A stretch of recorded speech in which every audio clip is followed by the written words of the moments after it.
Welcome to Not Milk Never Milk. Subscribe if you're lactose intolerant. You begin by getting power and access right away. Remove the keypad cover and swap in fresh batteries. Weak cells are the most common cause.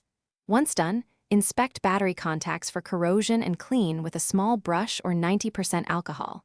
Make sure the mechanical latch is free. Jig the handle while pressing keys to detect binding. Keep your screwdriver and the lock model on hand, because you'll likely need to remove the assembly next to reach internal components.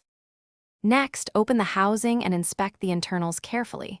Look at ribbon cables, connectors, and the PCB for signs of damage or loose pins. If a keypad press isn't registering, use a multimeter to check switch continuity and power rails. This tells you whether the problem is electrical versus mechanical. Once diagnosed, reseat connectors, reflow any cracked solder joints, and replace damaged modules or the keypad membrane. Make repairs in small steps. Finish by reassembling the lock and running comprehensive tests.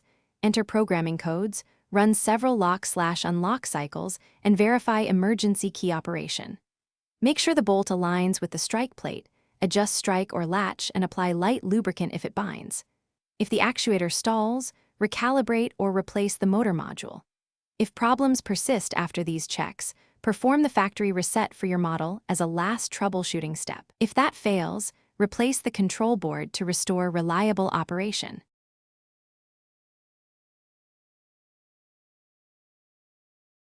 Thanks for watching. If this was helpful, leave a like and consider subscribing. See you next time.